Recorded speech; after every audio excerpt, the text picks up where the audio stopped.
So good afternoon, everybody, and welcome to our virtual lunchtime lecture, The Conception of the Erie Canal. I'm Rebecca McLean from the Oneida County History Center here in Utica, and we are very grateful to welcome Derrick Pratt from the Erie Canal Museum in Syracuse today, who will be our presenter. So I'll pass it along to Derrick. Enjoy. You can do questions in the chat box, and we'll certainly take questions at the end. Thank you. Great. All right. Thanks, Rebecca. And hi, folks. As she said, I'm Derrick Pratt. I'm the educator at the Erie Canal Museum. That's the one in downtown Syracuse. Just so you don't get confused, there are a lot of Erie Canal museums out there. Thanks for joining us again. And today we're going to look at sort of the idea, or how the idea of the Erie Canal, which was constructed between 1817 and 1825 and was considered at the time to be pretty much the eighth wonder of the world, how that idea came to be, and we'll look real deep at the political wrangling that it took to get it built and almost kept it from being built. So let's begin. Okay, first, we'll look briefly at what the Erie Canal actually did. As the first large-scale canal project in America, the Erie Canal totally transformed both the young nation and New York State. It's after the canal was built, as it funneled almost all of the trade from the upper Great Lakes. So this is the Erie Canal here, in case you missed that. And as the name implies, went to Lake Erie. So all the trade from these four Great Lakes went down it. Eventually another canal is going to be made connecting Lake Ontario, and it's all going to get funneled right here to New York City.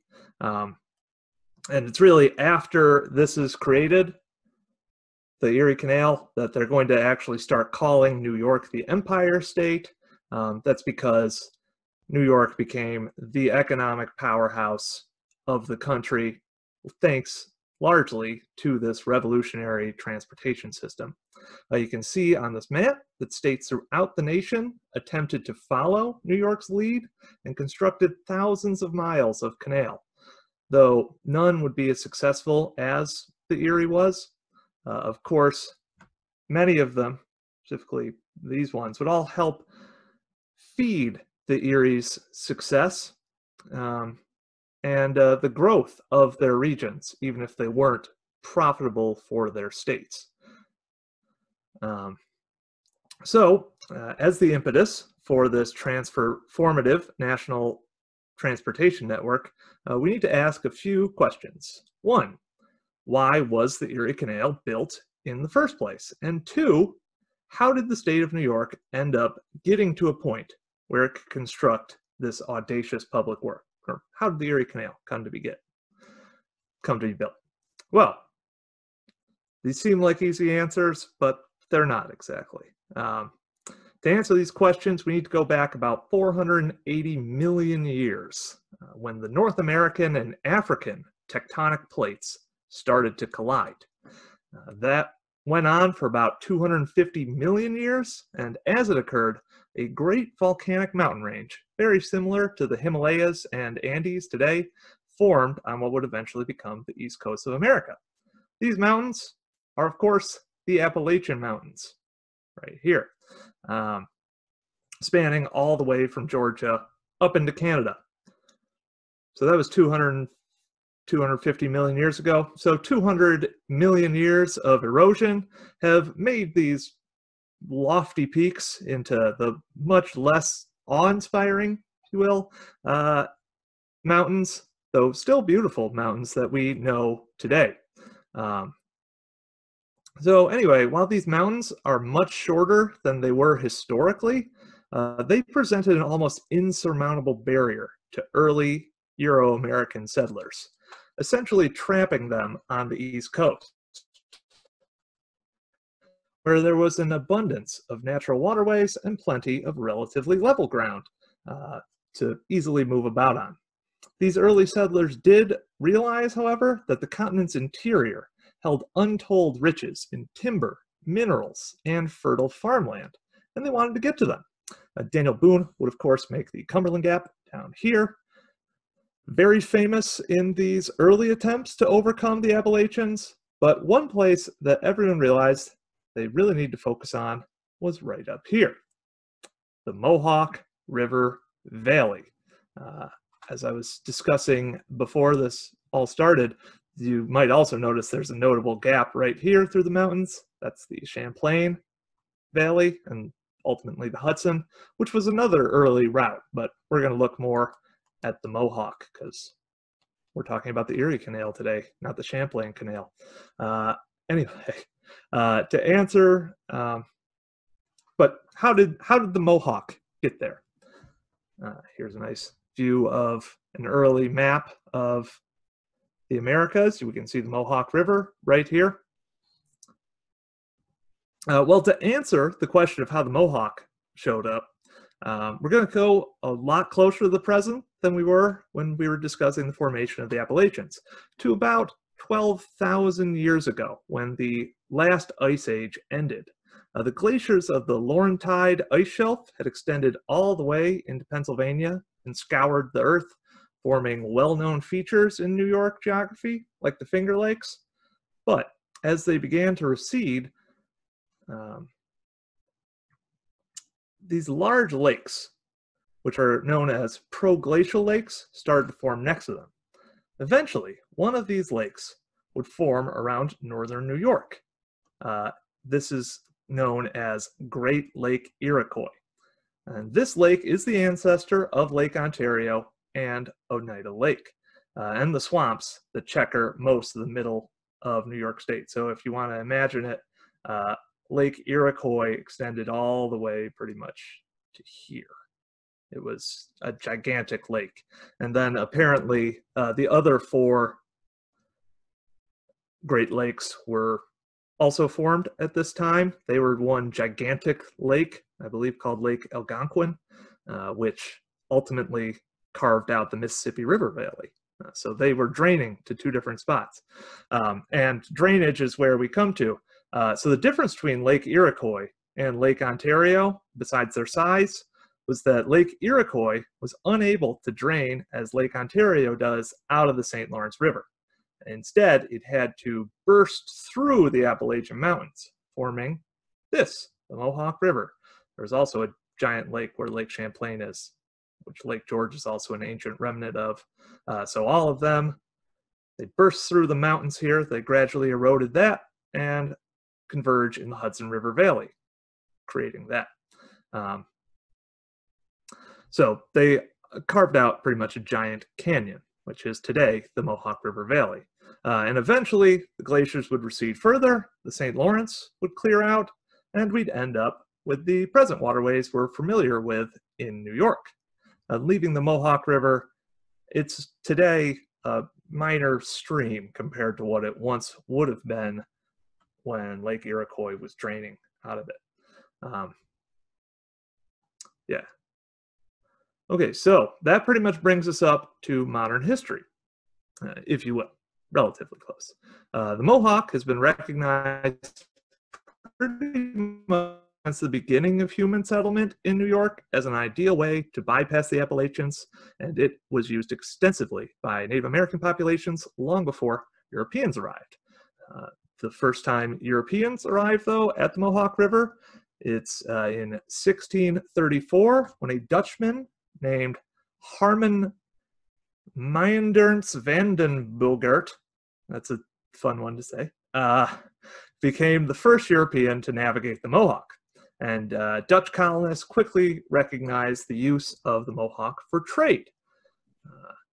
The general route that the Native Americans and early settlers used was essentially this. You would take your boats up the Hudson River from first New Amsterdam and then New York, here to Albany. Right around here, there are the Great Falls at Cohoes, which are pretty much impossible to navigate and very difficult to get around. So you would have to carry all of your goods overland to Schenectady, This is really why Schenectady becomes a city or an important town, because you couldn't travel this part of the Mohawk. Then from Schenectady, you take your boat up the Mohawk River, and we see here Fort Plain, Little Falls, German Flats. Each one of those has their own set of waterfalls or rapids, and you couldn't take your boat over those. Obviously, you can't take a boat up a waterfall. So for all of those, you'd have to unload your boat, carry all your goods around the falls, and then also you'd then have to pull your boat out of the water. Not particularly fun, but you could take your boat all the way up here to what on this map is called Fort Williams, which is essentially Fort Stanwix in Rome, New York. That was when you had the Great Carry. And that's why there's these two forts right here. Fort Williams eventually become Fort Stanwix, and Fort Bull on what's known as Wood Creek, this tiny little creek that meanders into Oneida Lake. So the Great Carry is about a mile long, and you had to carry your boat and goods that whole mile. So it was a crucial choke point. That's why forts are built in this area pretty much from the get-go. But anyway, you could take your boat down Wood Creek, take it into Oneida Lake, and you could hook up with the Oneida River, and then head up the Oswego to Lake Ontario, or this map doesn't really show it. Over here is Seneca River, which will take you to all of the Finger Lakes. As I mentioned before, there's also this alternate route. You can go up the Hudson River further. You have to get out around here, carry your boats and goods over to Lake George. You can then do that, then over to Fort Ticonderoga and Lake Champlain. So that was the route. It worked, but as you can tell, it did not work great. Obviously, having to carry your goods and boats around was not a particularly easy thing to do. You had to therefore limit the size of your boats. They had what were known as bateaux, and then eventually Durham boats, which are relatively small. You could carry maybe 20 to 30 tons of goods on those, but then you have to carry those 20 to 30 tons and the boat around numerous obstacles. So it's not great, and this system couldn't support anything more than a trickle of trade. So with that said, let's look at some of the early attempts to have something done to improve this route. The first person we'll look at in this long story is this guy, Cadwallader Colden, who is often called the grandfather of the Erie Canal. In 1724, Colden, who was born in Ireland, was the Surveyor General for the colony of New York, and that year he was sent to explore the western regions of the colony. That technically extended all the way to the Pacific Ocean. British kings were not, they weren't afraid to, make wild claims that they couldn't really do anything about. Colden didn't make it that far, though. He only gets to about Lake Michigan. But on his findings, he writes up a report in 1724, and he sends it back to the British authorities on all of Western New York. And in that report, he recommends that the British invest in improving the internal navigation of the New York colony and its frontiers. Otherwise, they would lose most of the lucrative fur trade and all other trade from the interior of the continent to the French up in Canada, which is exactly what happened. The British did absolutely nothing to really help out the internal improvement, and the French are kind of the dominant power in North America economically for a while. That, of course, becomes moot about 30 years later in the 7 Years' War, when the British obtain Canada, because, you know, they won some battles in like India and stuff, because that's how imperialism works. Anyway, so the British will eventually get all that trade, but not by improving any waterways. But what would these internal improvements that Cadwallader Colden was looking for, what would they have been like? I'd say it's unlikely that he was advocating for anything. Well, it's definitely he was not advocating for anything nearly as grand as the Erie Canal, which would stretch all the way across the state. That would be like today if you said, I think we should build a high-tech bullet train between Montana and Wyoming. That wouldn't make sense. People don't really live there. Similarly, in upstate New York in the early 1700s, it was very sparsely populated. So he may have been looking, though, for some smaller canals that would help navigate around obstacles like waterfalls, which there seems to have been a little work done by maybe private farmers to maybe cut off a mile or two of bends in the Mohawk during the actual time of the British. And Cadwallader Colden would have been well aware of canal technology, being an educated Britishman.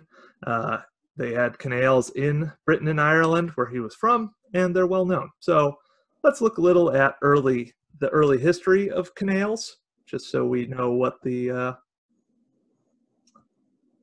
people making the canals knew the Erie Canal knew about canals by the time Colden was around. Well, for one, canals have been in use for about 6,000 years. The Egyptians and Mesopotamians, we know, were using them, though largely for irrigation. We don't really start to see canals, at least in Europe, until the Middle Ages, when flashlock canals are created. In China, they have like their Grand Canal, which is incredibly ancient. But we're not going to look at that too much because Cadwallader Colden may have heard about that. However, he would have been well aware of many of these other European canal developments. So, in the Middle Ages, flashlock canals are first created. Now, these canals operated by essentially damming up a stream until enough water built up behind the dam that you could then release the water and your boat would go flowing down the stream past the obstacle and the water level would be too high. So next big advance happens in the 1390s when the Stecknitz Canal is built. That is the first ever summit level canal. Somehow it was built with flashlocks because a summit level, which is what the Erie Canal is, a summit level, you have different. A summit level connects two separate watersheds, which means you have to at some point cross a hydrologic divide. So I don't know how they did that really with flashlocks. They must have just found somewhere around the top of a hill-like thing that had a stream, and that you could dam the stream up long enough. Not that important, though. The Stecknitz, though, I mean, it is an incredibly important thing, but we won't get into its full history. It was made largely for salt, which is also interesting if you know about the Erie and where I'm at in Syracuse, Salt City. Beside the point. The Erie would actually be a double summit canal, so this is a very important piece of technology. But that advance is nothing compared, though, to the pound lock, which is going to come into existence about 100 years later. This advance, it occurred almost simultaneously in the Netherlands and Italy, so they debate who invented it, but the Italians say Leonardo da Vinci invented it, and that's a way more fun story. Here's his sketch of a pound lock, and these locks allow you to move both up and down, unlike a flash lock, which obviously you could only move down the canal because the water's flowing that way, essentially. Pound locks are what we commonly think of when we talk about canal locks. And indeed, 98% of all locks today still are these pound locks. And that really shows how effective they are. In the 1600s, the French would make incredible strides in canal making using these canal locks. Most notably, they built the Canal Royal, which is now called the Canal du Midi because, you know, French Revolution and all that. And that cut from around Bordeaux all the way, so that's on the Atlantic Ocean, all the way over to the Mediterranean, which it's very impressive. It's shorter than the Erie Canal, but it also went to higher points. Yeah, it had a higher elevation than the Erie. So it was a real masterpiece of engineering. And then a little bit after Colden's time, well, after his report, he would have lived through this. That's the golden age of British canals, which began with the construction of the Bridgewater Canal in 1759 to 1761, which transported coal, and that's also a wonder of engineering. And the British would make thousands of miles of canals, and those canals would probably be the biggest influence on American canal builders, though the French ones were also very important. And this is just a thing I like to add into my presentations. There is a very distinct difference, I think, between European and American canals, and that is that Europeans really treated their canals almost as works of art as well as useful things, while in America, canal is really more of a utilitarian ditch, if you will, though our canals are also beautiful. For instance, this is a aqueduct on the Brière Canal in France, which this is why I just bring this up, because I think this is just one of the most gorgeous pieces of canal engineering there is. But anyway, enough staring at this lovely aqueduct. Let's move on to some American things, not British or French or anything else. Like I said, the British don't really do much, even with Colden's recommendations. Interestingly, he's going to end up as the colony's provisional governor for a time, but he still didn't do anything. I guess he ignored his own advice. And like I said, there is some evidence of light canal work being done on the Mohawk. That's recently come to light. But really, it's not until the United States is founded that we start seeing considerable action on the canal front. In fact, before the Revolutionary War ends, it's when we hear the first rumblings about waterway improvements. And those come from none other than the man often called the founder of the country, George Washington. Though if you were here earlier, you would have known even in 1775, guys like Ben Franklin and Charles Carroll of Carrollton were discussing the possibilities of improving New York's waterways. But anyway, how'd George Washington end up in New York State? The builders of the canal always like to point to George Washington as kind of the impetus for the beginning of the whole canal history.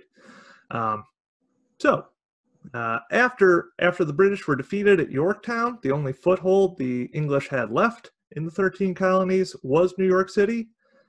So as they were writing the Treaty of Paris and negotiating that, the Continental Army moved to Newburgh, New York, on the Hudson River, so they could keep an eye on the British. And that's where Washington set up his headquarters. Since not much was really going on the front, the British stuck around in New York City. Washington took the opportunity to take a tour of upstate New York, which at the time was the frontier of this country that he was helping to build. As a surveyor by trade, plus with a key interest in what were then known as internal improvements, which is what they used to call transportation projects, infrastructure projects. He immediately recognized that New York's geography was perfect for improvement projects, for internal improvements. In fact, he wrote a letter to his fellow Virginian, Thomas Jefferson, about New York's favorable geography, and also in that letter emphasized that they needed to get to work on improving the Potomac Valley before New York overtook Virginia in importance.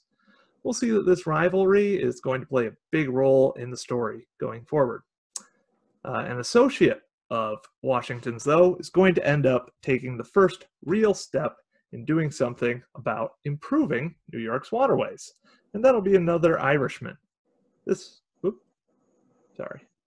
Christopher Coles, a man considered by many to be a visionary before his times. In a lot of ways, he has ideas for how to get water to New York City and all that, but we're looking at his canal stuff.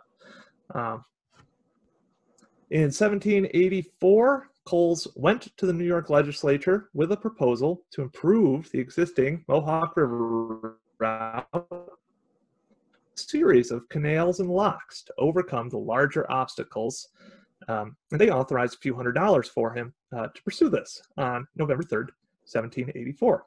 However, the money they allocated was not nearly sufficient, and Coles' project went absolutely nowhere, even when more money was authorized by the state in the Supply Bill of 1785. Again, these funds were not nearly sufficient, as they were only around $1,000. The engineering just wasn't there at the time either. Washington re-enters our story, though, in 1785, when he's chilling in Mount Vernon, enjoying his retirement, when an interesting guest arrived. This fellow, Elkanah Watson, an enterprising patriot whose life took him all over the world. One of his friends was Benjamin Franklin, and Washington was apparently one of his friends, though not that good of a friend, because Washington did not love that Watson had kind of shown up at his house unannounced, but he humored Watson, and they discussed their mutual interests, including internal improvements. And apparently the talk turned to New York's ideal geography for such projects. Watson was intrigued, and following a failed business venture in North Carolina, he moved up to Albany, where he began working on convincing the state to let him work on improving the Mohawk. Thus, on March 24th, 1791, the New York State Legislature agreed to pay for surveying work on the Mohawk. These surveys would result in the establishment of the first real physical attempt to improve New York's water navigation. That's right, folks. We have finally reached the point where we're talking about canal building-ish. And that thing is the Western Inland Lock and Navigation Company, which is founded a year after those surveys come in 1795. As the name indicates, this was a private corporation, and many prominent New Yorkers bought shares, including one purchased by a young Dewitt Clinton. However, he's not that important. At this point in the story, foreshadowing here, Dewitt Clinton will become very important in this story. But right now, he just owns one stock in this company. Everybody kind of bought stock in it in New York. They thought maybe it'll succeed, maybe it'll fail. The stocks aren't that expensive. Rich people in New York. Anyway, notably though, the chief investor in the project, he would become company president, was another notable New Yorker, Philip Schuyler, who you may know as Alexander Hamilton's father-in-law.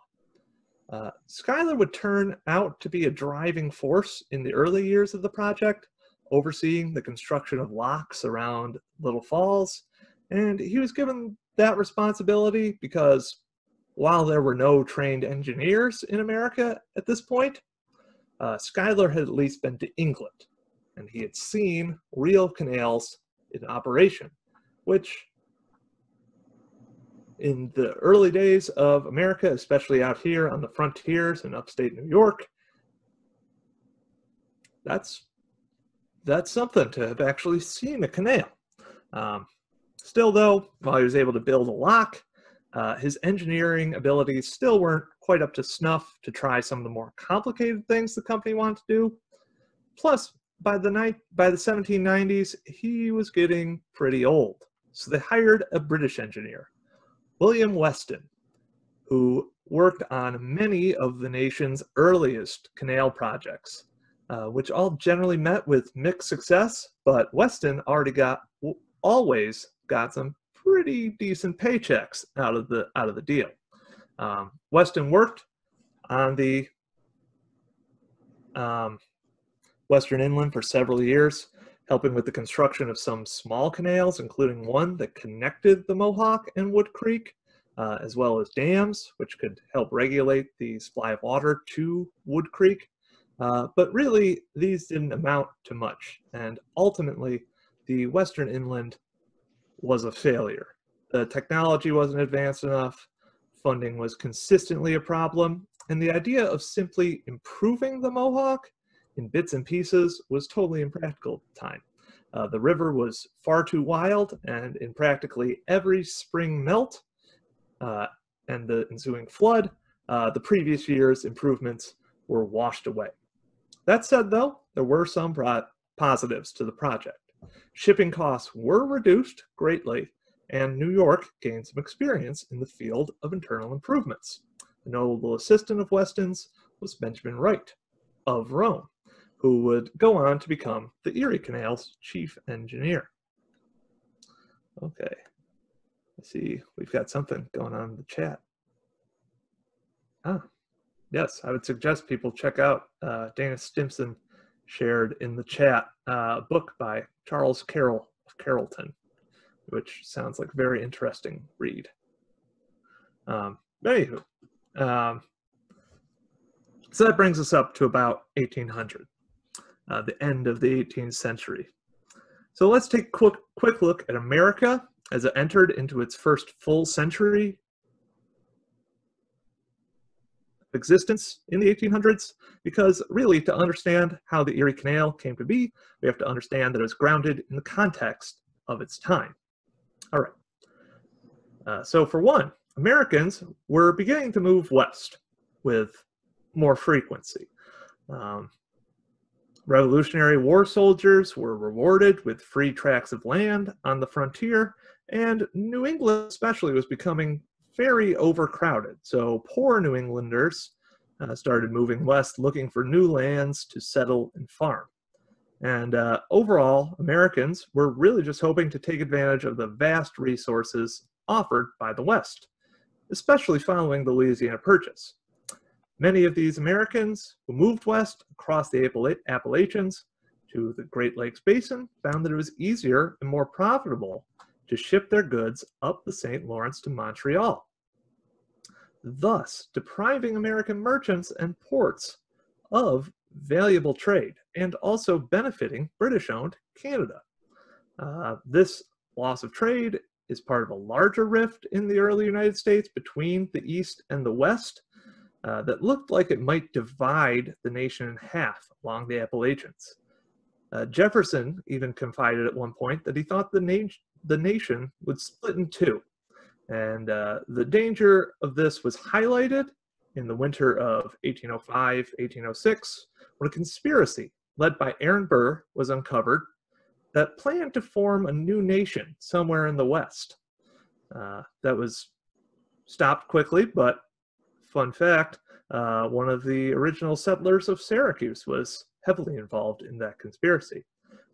Anywho, all this, and also that guy would build the second ever canal boat.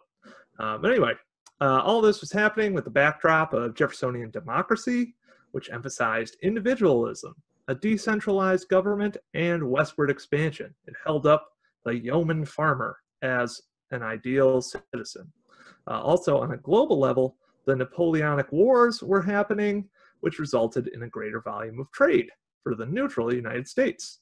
as there was a huge demand for American agricultural products, since places like France and Germany were being ravaged by war, and also you needed to feed your armies. So it was during this time when Thomas Jefferson's Treasury Secretary, the Swiss immigrant Albert Gallatin, took the next major step in the story of the canal. In 1807, he put forward what is creatively now called the Gallatin Plan, calling for a comprehensive national plan for infrastructure improvements, with one of the most notable projects being the construction of 2 canals. One that would connect New York to the Great Lakes, to Lake Ontario, and another bypassing Niagara Falls here. And this report caused a ton of excitement all over the country, especially in areas that would benefit from these improvements. And you can see where all these proposed improvements were. A lot of places would benefit, though people thought New York would benefit a lot from these canals. And these would be very expensive to build. But anyway, I'm getting a little ahead of ourselves. So these regions really worked to try to make these plans a reality, thinking that the federal government, since they just proposed this, would support them in these efforts. So that finally brings us to the government of New York. New York in 1807, right after this report is written.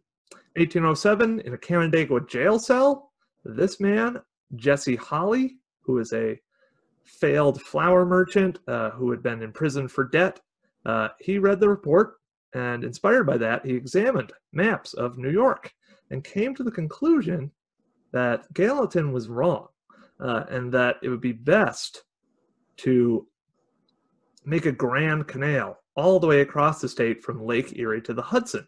And he wrote about these plans and even traced out a proposed route for this canal in a series of letters to the Genesee Messenger, using the alias Hercules in order to keep his identity secret, since being in prison, he thought, would discredit his everything he was saying.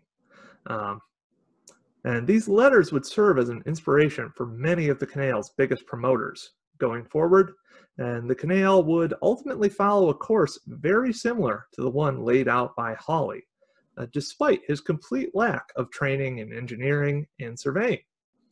Also in 1807, a fusion ticket emerged in upstate New York known as the Canal Ticket, where Democratic Republicans and Federalists put aside their differences for the common goal of getting a canal built. Leading this push was Joshua Foreman, often considered the founder of Syracuse, and this ticket overwhelmingly won the Western District, which is what a large swath of upstate New York was called. And on February 4th, 1808, Foreman, seconded by Rome's Benjamin Wright, who we've already met in this story, introduced a bill to survey the best route for a canal, which was approved on April 11th, appropriating $600 for a survey, which was done.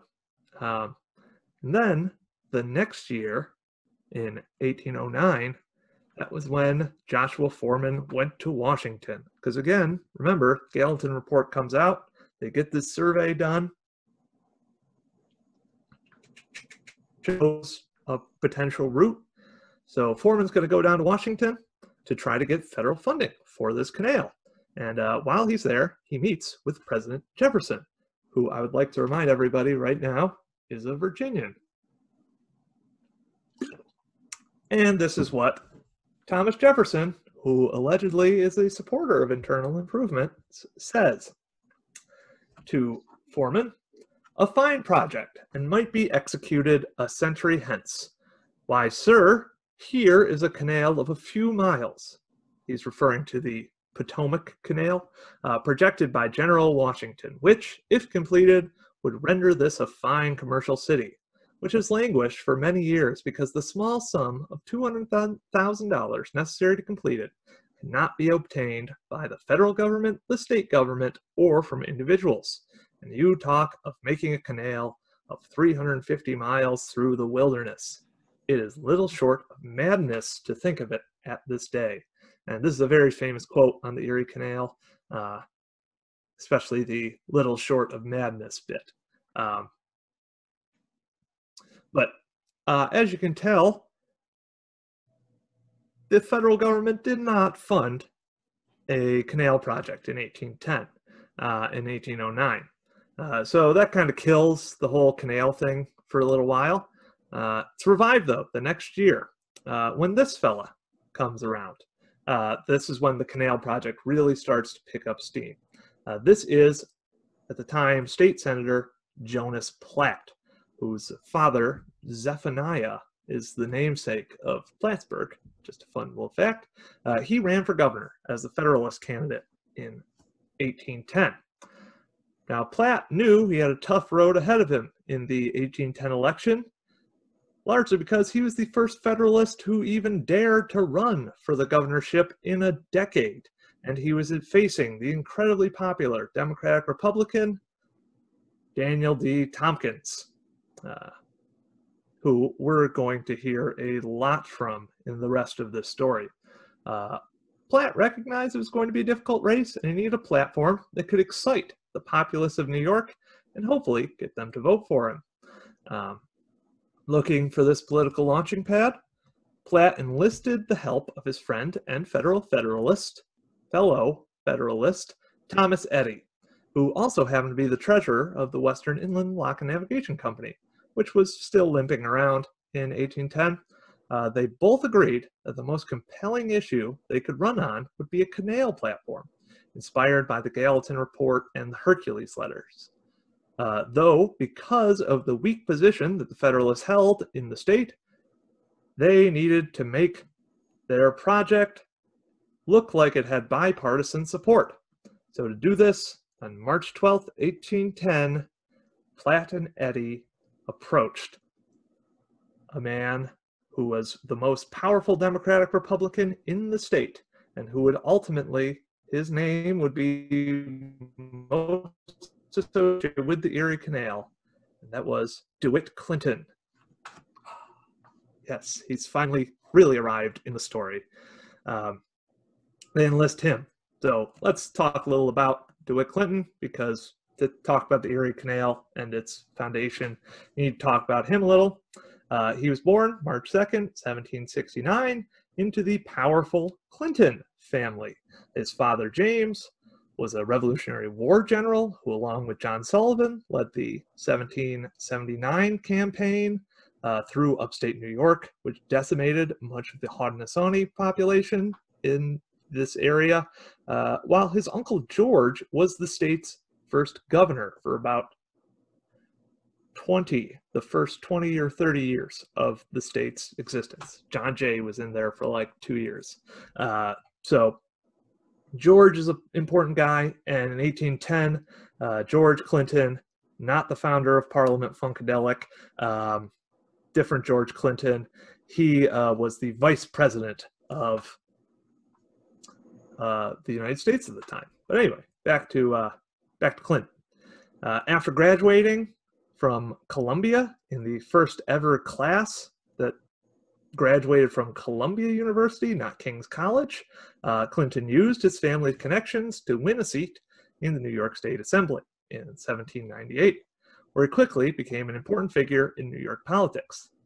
He briefly served as one of the state's 2 U.S. senators, but resigned after only a year in office.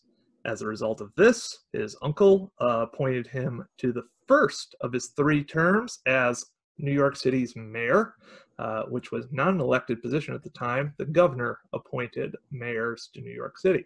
And from that point on, he would become New York's kingmaker for a time, even serving as a mentor to Daniel D. Tompkins, who would soon become one of his greatest enemies. So there you have it. This is who Platt and Eddy recruit to help in their canal scheme. So let's see what they did with this new alliance. On March 13th, Platt proposed a resolution to examine routes between the Hudson and the Great Lakes. Funded by Clinton. Due to Clinton's support, it was widely accepted, and the New York State Legislature established a bipartisan canal commission consisting of some of the foremost men in the state to oversee the project. Chairing the commission was Governor Morris, famous for penning the preamble to the Constitution. He was joined by the richest man in the United States at the time, Stephen Van Rensselaer, as well as William North, the Baron von Steuben's former aide-de-camp, the longtime state surveyor, Simeon Dewitt, who was also Clinton's cousin, and future Secretary of War, Peter Porter. And rounding it out would be Thomas Eddy and Dewitt Clinton. This illustrious group decided that in order to do their job properly, they needed to examine the route that this proposed canal might take, so they embarked on one of the most legendary fact-finding missions of all time, the Commissioner's Tour of 1810.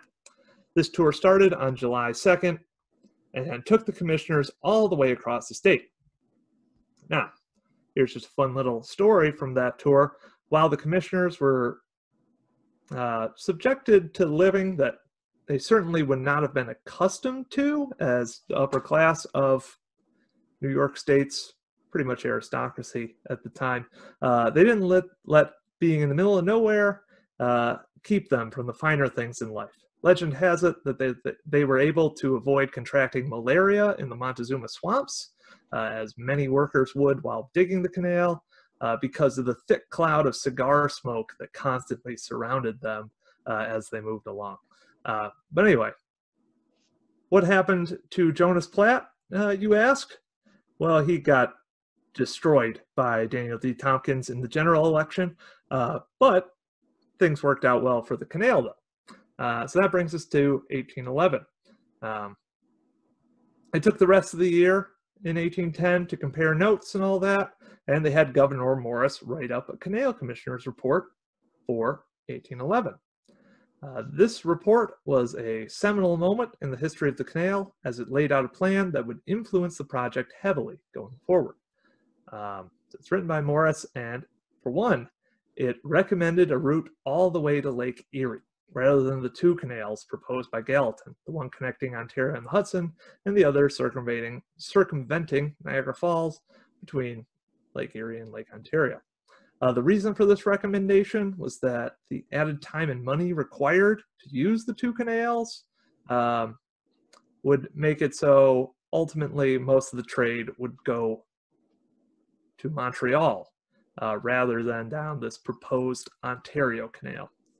And it would also make New York more vulnerable to attack from Canada. The only commissioner to oppose this was Peter Porter, who owned the portage rights around Niagara Falls.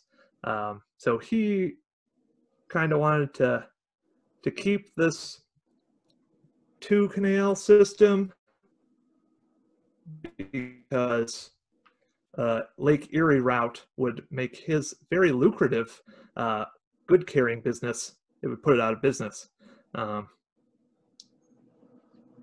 the Niagara Canal would end up being built on his property if it was built. Spoiler alert, that one's not going to be built, at least by Americans. But anyway, a more contentious point, though, in the report was what form the canal would take. Governor Morris firmly believed the canal should be an inclined plane, fed entirely from its highest point, Lake Erie. Almost every other commissioner, though, believed it should be a lock and level canal, which all the commissioners believed it, and the engineers they consulted also said it would make much more sense. It would be very impractical to build an inclined plane. For instance, over Schoharie Creek, you would have to build a 150-foot high berm to support the canal. And that's just one of many very impractical things. But nonetheless, since Morris was the commission's president and writing the report, the inclined plane idea was the one submitted to the legislature on March 2nd. Enemies of the canal would pick up on this point and use it to illustrate the impracticality of the project, even after the commissioners had begun recommending the lock and level canal. With this report, though, and the relatively positive outlook of its content, the state passed another act on April 8th, authorizing the commissioners to look for funds. They also added Robert Livingston and Robert Fulton to the commission. These two would do practically nothing for the canal. They were just really notable names who had been involved in building the first steamship. They're going to die, both of them, within the next year or two. Also in April, Dewitt Clinton was appointed the lieutenant governor. Good for him. He's in an even more powerful spot. And then the actual work started. Two men, James Geddes and Benjamin Wright, were hired to survey the route. And these guys are incredibly important in the history of the Erie Canal. They're both going to end up as chief engineers on the canal project. However, the legislature had only authorized funding to a route to Lake Ontario. Luckily, someone from the Canal Commission was able to talk James Geddes into going all the way to Lake Erie on his own dime. He would be paid back for that later in history, but time they just talked James Geddes into surveying this western route all the way. And in the end, they come back and they recommend a lock canal, and Morris finally agrees to do that in the next year's report. But he is also going to resign from the Canal Commission as well. Not before, though, he and Dewitt Clinton would head on down to Washington on December 21st to meet the new president, another Virginian, James Madison.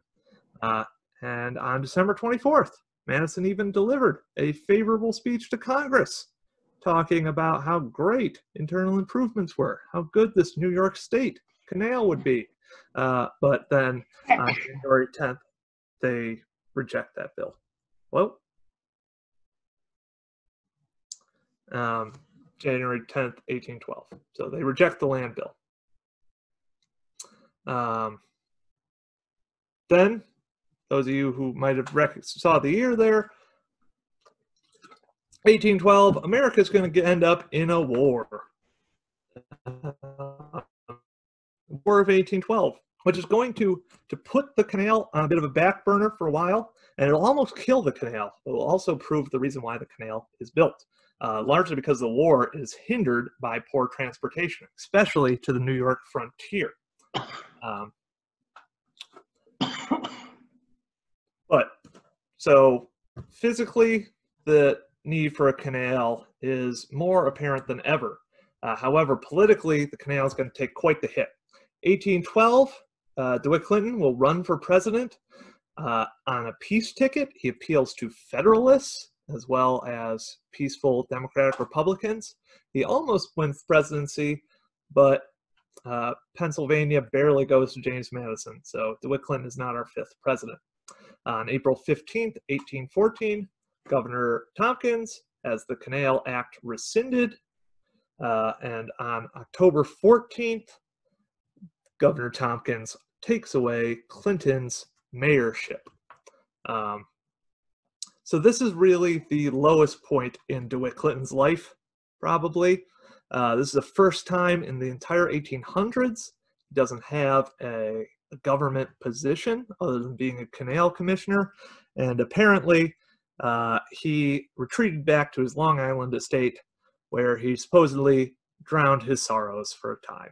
However, Clinton's wallowing in self-pity and copious amounts of alcohol would not last for too long, as the end of the war, especially the stunning victory at New Orleans, sparked a new wave of nationalism and a desire to improve the country, known as the era of good feelings. And this wave of patriotism would ultimately prove the spark that would get the project started. But a few hurdles had to be crossed first.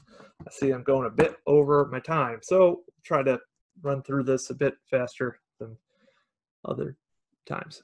So the war ends, beginning of 1815. Clinton's holed up in Long Island, but eventually Tom comes on down there And he talks Clinton, after probably a few strong cups of coffee, into coming out of retirement, if you will, to go on a big speaking tour of all of New York, talking up this canal. And on December 3rd, 1815, he delivers a speech at the City Hotel, very well organized. They pack the room with canal supporters who just go nuts for this speech that Clinton delivers. Conveniently, there happens to be like a gigantic petition, which they, supposedly spontaneously threw together. They didn't. Clinton had this prepared, but they write this petition. It gets signed by thousands of New Yorkers. However, while the common folk are big fans of the canal project, it's going to really meet its big villains, if you will, the people who are going to fight the canal the most. That is Daniel D. Tompkins, right here, Clinton's former protege, and a young lawyer, now state senator at this point, from Kinderhook, Martin Van Buren, are all going to be heavily involved in the fight against the canal. They fight against it, and they create this kind of toothless act in 1816. Van Buren is one of the greatest politicians of all time, possibly, and he has a real knack for reading what people wanted at this time. So he makes this kind of worthless 1816 act, just to kind of gauge how New Yorkers, if they will continue to want a canal, or if this was just like 1816, New Yorkers got real crazy over this canal, but it doesn't have any long-lasting support. So the canal people aren't able to do much with that. They can't dig. They are getting almost no funding for the canal. But the next year, a few things are going to happen. In 1817, on February 24th, Daniel D. Tompkins is going to resign the governorship, to become vice president of the United States for the new president, James Monroe. You would think that would be kind of a bad thing for the Erie Canal. Daniel D. Tompkins just got raised to what is technically the second most powerful job in the country. But really, by this point, the canal is clearly just a New York fight. So it takes Daniel D. Tompkins out of New York politics. On March 3rd, James Madison is going to veto the bonus bill, which was proposed by John C. Calhoun. Yes, that John C. Calhoun. He's going to propose this sweeping series of projects that will be funded by the National Bank and the interest from the National Bank to build internal improvements all over the country. Madison will veto that. He cites a very strict interpretation of the Constitution, which I guess if you wrote the Constitution, you can make whatever arguments you want about it. And then, so that bill totally kills the prospect of federal funding. So on March 19th, an act to build and finance the canal between Rome and the Seneca River is presented to the New York State Assembly, which is going to be really important. They debate it for about a month, and on April 10th, the bill passes the Assembly. The Senate sits on that for a few days till April 15th. Well, really April 14th. It's finally read to the Senate.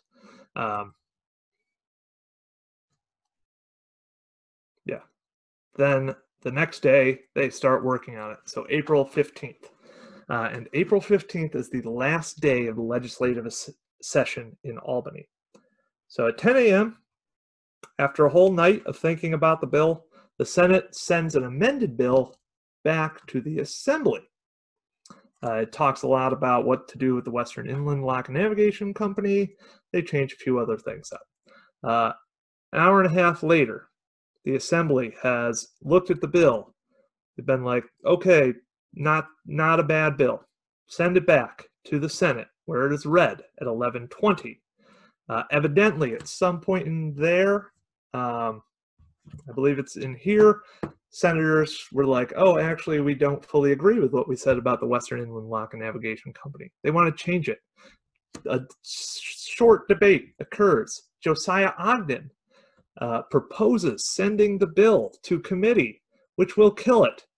The legislative session ends at noon. A committee can't even decide when to meet within 15 minutes. So a committee would totally kill it. But everyone's like, sit down, Josiah. That's a dumb idea. And his motion is handily defeated. But the Senate approves the state assembly's amendments, and they return the bill to the assembly. Then the assembly. Okay, so I got the whole Western Inland thing wrong a little. The assembly is the one who rejects the senator's buyout of the Western Inland Lock and Navigation Company with 15 minutes to go.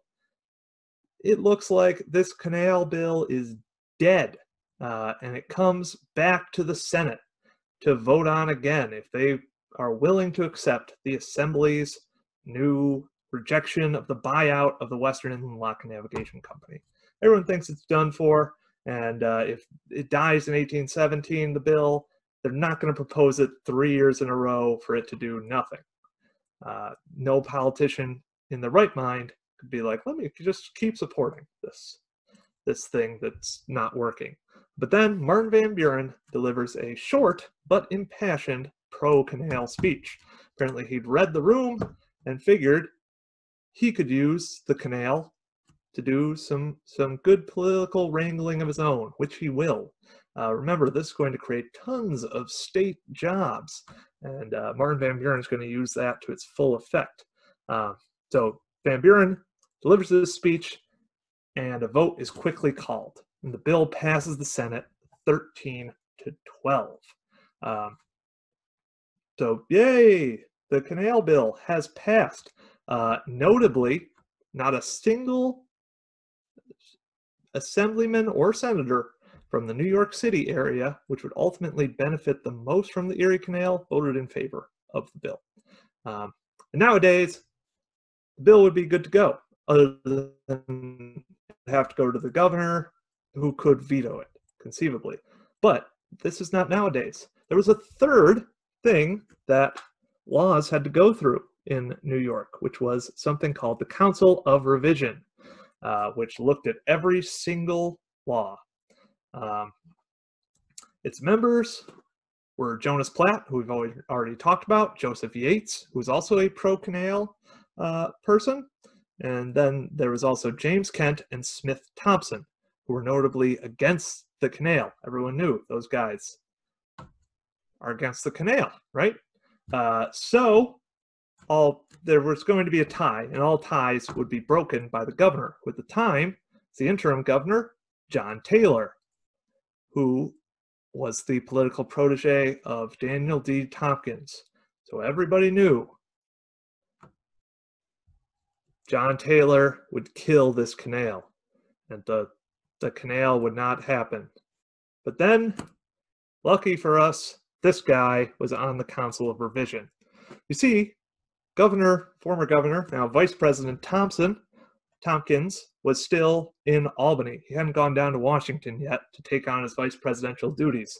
So he rushes in to the Council of Revision room and tells them, like, you need to vote against this law because we need to save up our money here in New York State to build fortifications and ships and everything else for the next war that's going to happen with England. He thinks it's inevitable. We're going to end up in a war again with Britain. That the Treaty of Ghent, which ends the War of 1812, is just a temporary truce. Well, did you know that this fella, James Kent, we talked a little about how he was kind of on the anti-canal side. He was even more, though, anti-war. His son had died in the War of 1812. And because of that, he hated war. So he delivers what I think is one of the greatest lines in really the history of American politics. Really, morally, it was quite noble, I think. He says, if we are to have war or to have a canal, I am in favor of the canal, and I vote for the bill. So he votes for it. John Taylor doesn't get to cast his tie-breaking vote. The canal law passes 3-1 in the Council of Revision. So it's all up downhill for the canal after that. In April, the canal commissioners start to make their first decisions on what to do about the canal, where exactly the route will be. On May 7th, they hired James Geddes and Benjamin Wright as chief engineers. Wright to do the Erie, Geddes to do the Champlain Canal, also built at the same time. In May, Dewitt Clinton runs for governor, pretty much unopposed. Peter Buell Porter puts up some minor resistance, but Clinton wins 98% of the vote, I believe, which is still a record for largest landslide by a governor, because everyone's super excited about this canal. He wins, like, everyone's like, okay, Clinton got this incredible canal to start being built. He should be governor. And on June 27th, John Seymour of Rome is given the first ever contract to start digging the canal. It's unlikely he really did anything until after July 4th, when Judge John Richardson, this is a fanciful picture of what would happen, July 4th, 1817, Judge John Richardson will dig the first shovelful of dirt for the Erie Canal outside of Fort Bull in Rome. And the rest, as they say, is history. But the name of this talk was the conception of the canal, not the building of the canal. So there we go. It has been conceived, the canal, if you will. So there we go.